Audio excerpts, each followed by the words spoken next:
título é Resgatados com o Filho do Homem.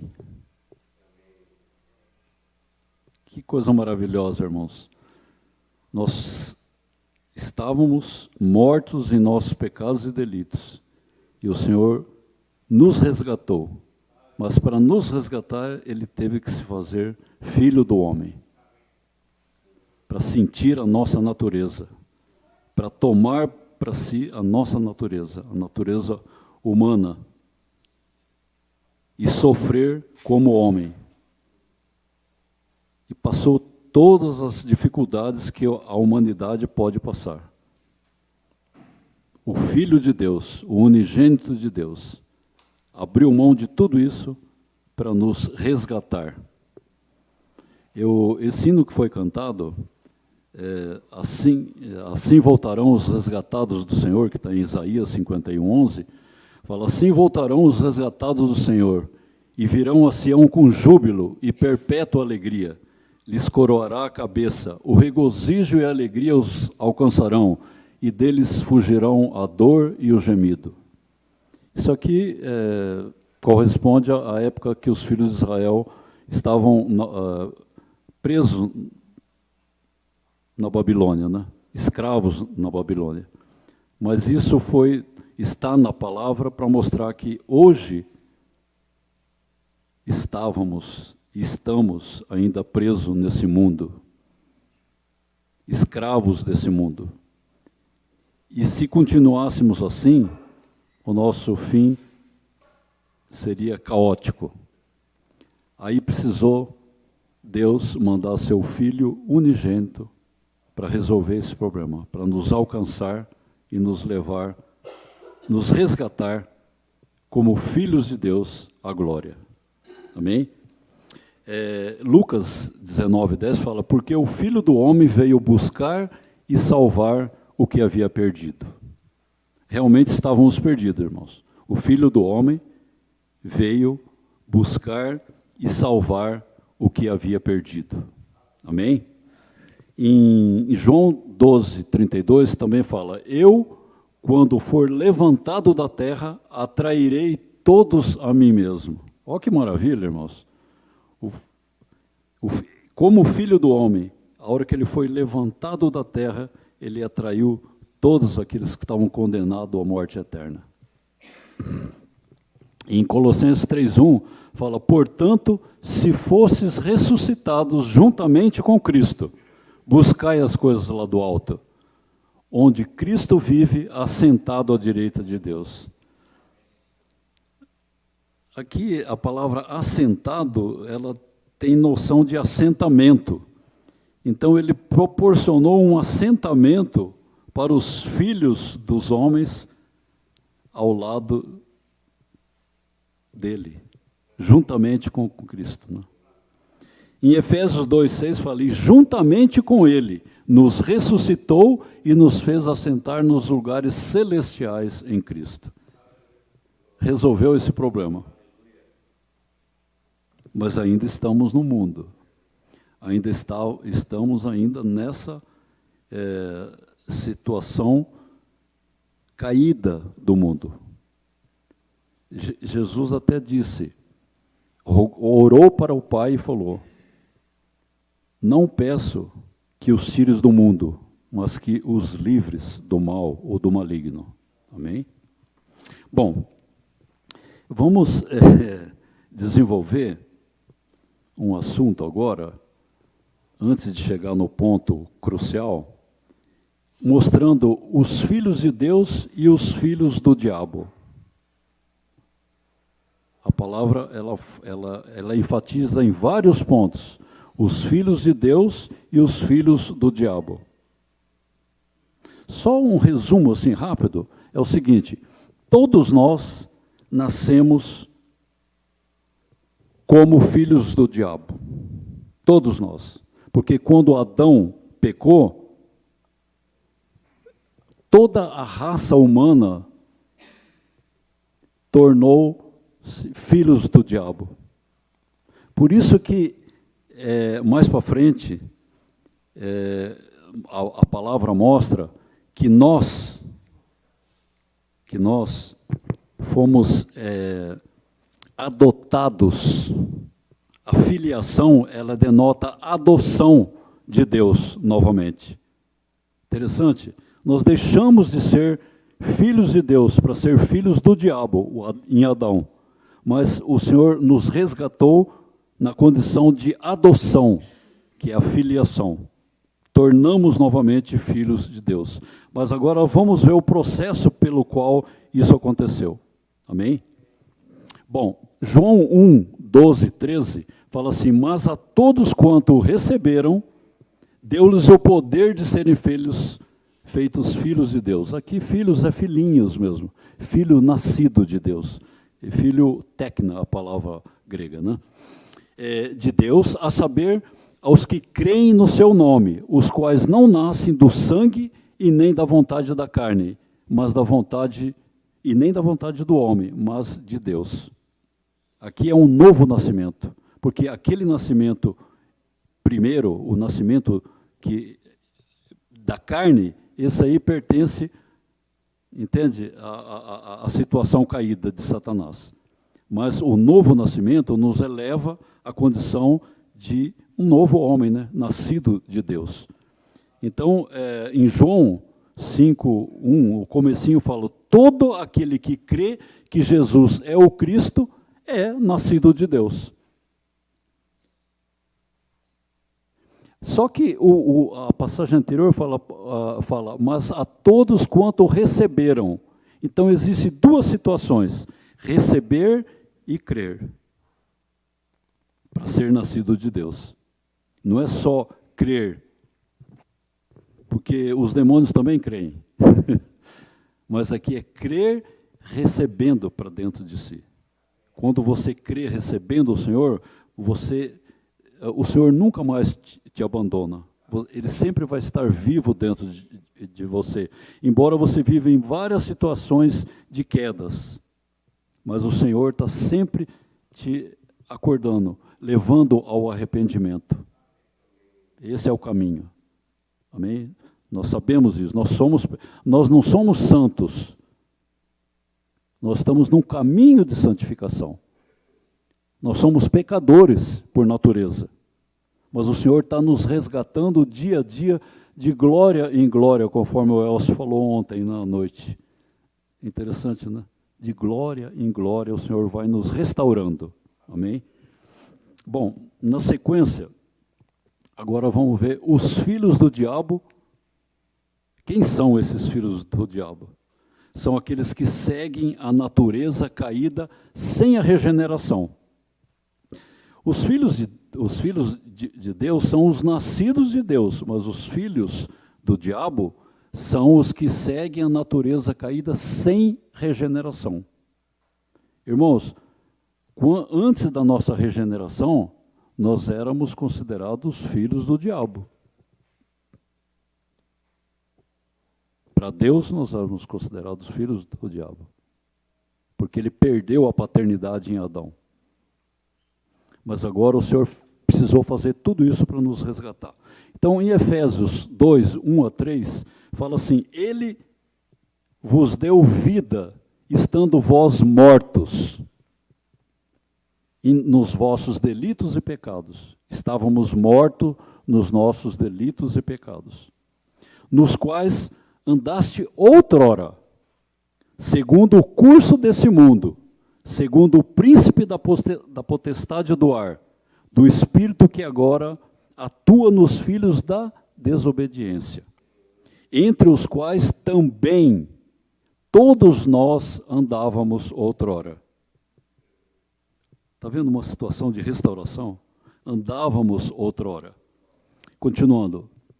Segundo as inclinações da nossa carne, fazendo a vontade da carne, dos pensamentos, e éramos por natureza filhos da ira, como também os demais. Aqui fica bem claro qual era a nossa condição antes da regeneração. Amém? Que éramos filhos do diabo. Infelizmente, irmãos. É duro falar isso, mas é isso aí.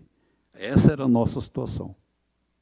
A situação daquele que não crê recebendo o Senhor como seu Salvador. Essa é a situação, irmãos. Agora, quanto à obediência, a diferença entre os filhos de Deus e os filhos do diabo. Os filhos de Deus são os que fazem a vontade de Deus, conforme está em Mateus 12:50, fala assim: porque qualquer que fizer a vontade do meu Pai Celeste, esse é meu irmão, irmã e mãe. Isso Jesus falou muito claro para os religiosos da época. Porque qualquer que fizer a vontade do meu Pai é irmão, é filho de Deus. Se é irmão de Jesus, Jesus é o Filho de Deus, nós somos filhos de Deus. Amém? Agora, os filhos do diabo são os que fazem a vontade do diabo. Isso a gente tem que estar bem claro a respeito disso. João 8,44 fala assim: vós sois do diabo. Falando para quem? Para os religiosos da época. Vós sois do diabo, que é o vosso pai. Aqui ficou bem claro, né? E quereis satisfazer-lhes os desejos. Ele foi homicida desde o princípio e jamais se firmou na verdade, porque nele não há verdade. Quando ele profere mentira, fala do que lhe é próprio, porque é mentiroso e pai da mentira. Irmãos, temos que prestar muita atenção nisso. A nossa prática, às vezes nós mentimos, mas nós não podemos ter a prática da mentira. Porque quem pratica a mentira, a salvação, ela tem uma dúvida aí no ar. O que pratica a mentira, porque o que pratica a mentira é filho do diabo, porque ele é o pai da mentira. Você está entendendo? É algo muito sério isso aqui. Prestar atenção no nosso viver. Inclusive, quando falamos para as pessoas, mostrar isso aí. A mentira, ela nos faz um com o pai da mentira, que é o diabo. Muito sério isso, irmãos. Parece simples mentir, né? Mas é muito sério isso diante de Deus. Porque atrás da mentira existem muitos argumentos que não pertencem a Deus. Argumentos que às vezes elevam o nosso ego. Ou que quer defender o nosso ego. Aí você mente. Isso é perigoso, irmãos. Muito perigoso. Nós temos que deixar claro isso para as pessoas, que isso é perigoso. Amém? Quanto ao viver prático, os filhos de Deus e os filhos dos homens. Ou os filhos do diabo. Os filhos de Deus são os que praticam justiça em santidade.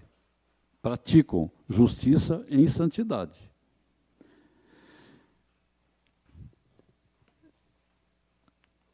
É muito sério, a palavra é muito forte nesse sentido, irmãos. Muito forte.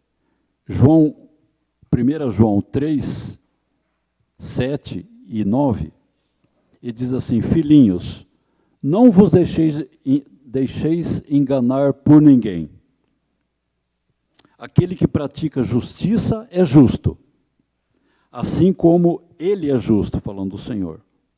Todo aquele que é nascido de Deus não vive na prática do pecado. Existe pecados e existe a prática do pecado. Muito sério, irmão. Não vive na prática do pecado. Pois o que permanece nele é a divina semente. Ora, esse não pode viver em pecado porque é nascido de Deus. Interessante que a palavra semente aqui, no grego, ela fala sêmen. A própria essência de Deus e natureza de Deus. Permanece todo aquele que é nascido de Deus não vive na prática do pecado, pois o que permanece nele é a divina semente. Ora, esse não pode viver pecando porque é nascido de Deus. Irmãos, vamos meditar nesses versículos e ver como é que está a nossa situação diante disso. E, se possível, voltar em arrependimento diante de Deus. Amém? João 8, 10 e 11 fala: ninguém te condenou? Respondeu ela: ninguém, Senhor. Então lhe disse Jesus: nem eu tampouco te condeno. Mas não parou aqui, irmão. Ele continuou: vai e não peques mais.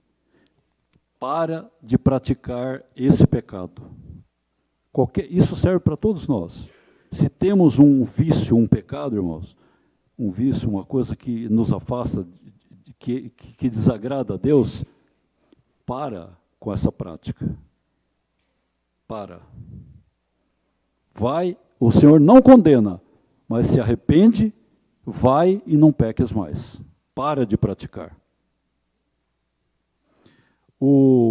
Agora, os filhos do diabo são os que continuam pecando deliberadamente. Esses são filhos do diabo.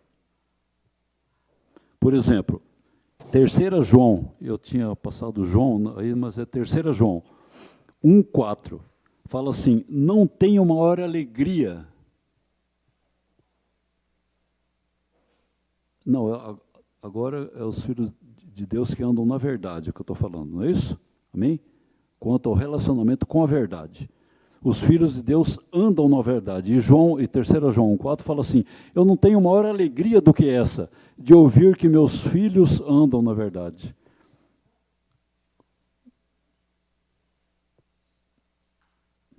João, aqui ele fala filhos tecna, filhos recém-nascidos, aqueles que estavam sendo convertidos, eles estavam andando na verdade, deixando a prática do pecado e andando na verdade. Ele falou: não tenho maior alegria do que meus filhos andando na verdade. Amém?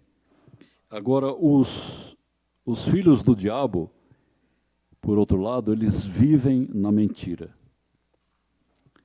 João 8,44, fala: vós sois do diabo, que ele é vosso pai e quereis satisfazer-lhes os desejos. Ele foi homicida desde o princípio e jamais se firmou na verdade, porque nele não há verdade. Quando ele profere mentira, fala do que lhe é próprio, porque é mentiroso e pai da mentira, que nós já tínhamos comentado. Agora, quanto ao destino de ambos, tanto dos filhos de Deus, quanto dos filhos do diabo. O destino, a Bíblia também mostra, os versículos mostram. Para os filhos de Deus, existe a promessa da vida eterna.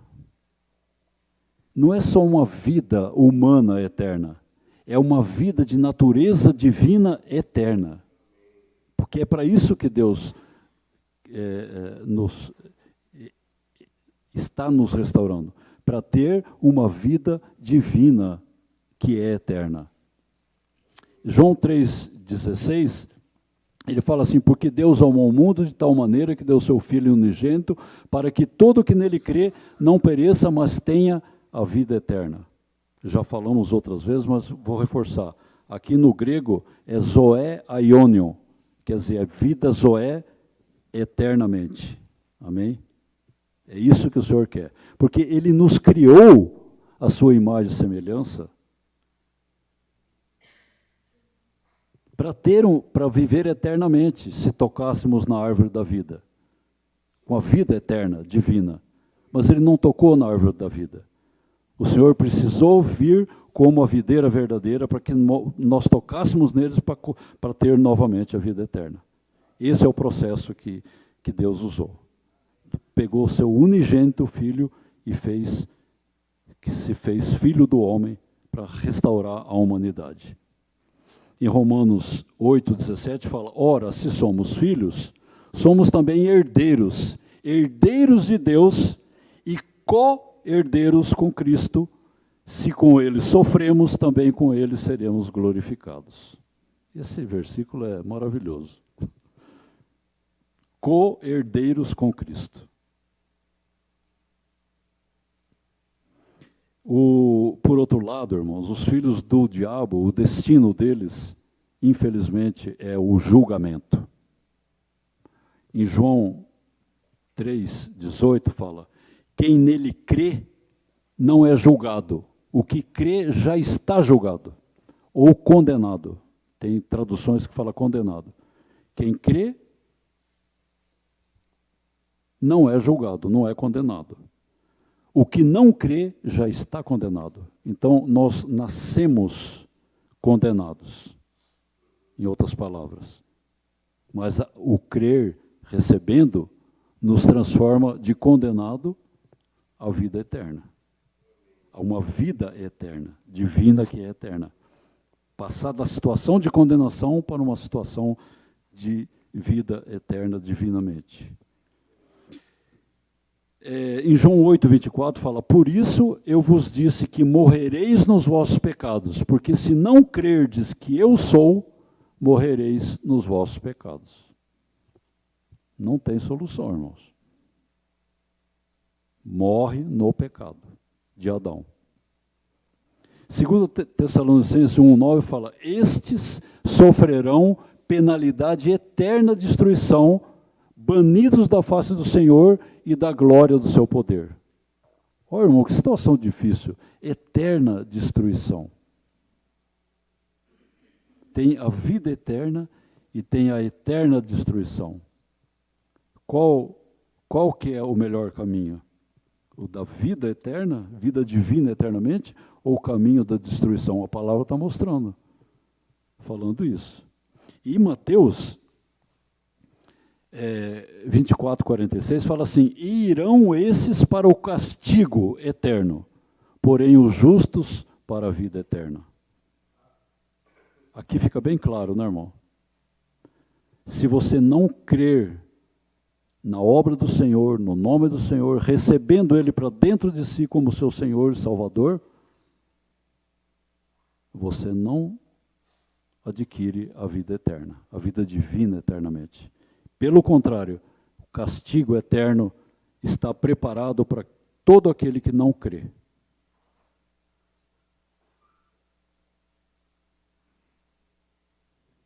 Aí surge uma pergunta. E as pessoas que não tiveram a oportunidade de ouvir o Senhor e viveram uma vida digna?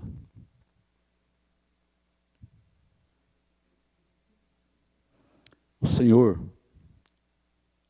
Ele tem condição de se revelar às pessoas. Assim como Ele está se revelando lá junto com os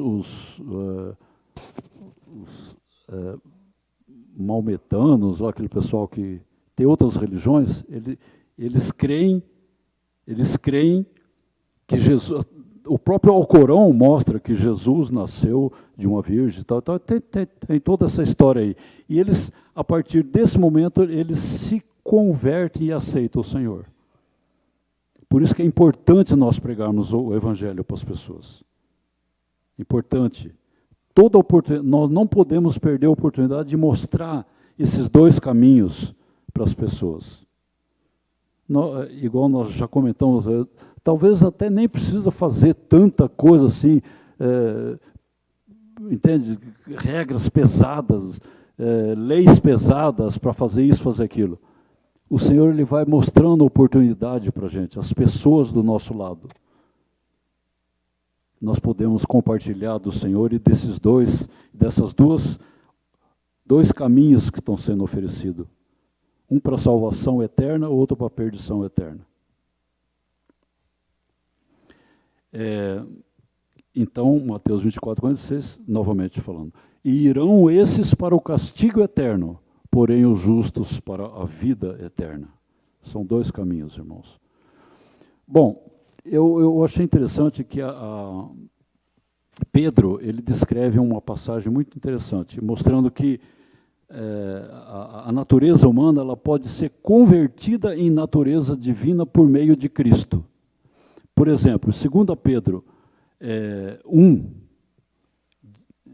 de 3 a 4, ele fala assim, visto como pelo seu divino poder nos têm sido doadas todas as coisas que conduzem à vida e à piedade, pelo conhecimento completo daquele que nos chamou para a sua própria glória e virtude, pelas quais nos têm sido doadas as suas preciosas e muito grandes promessas, para que por elas vos torneis coparticipantes da natureza divina, livrando-vos da corrupção e das paixões que há no mundo.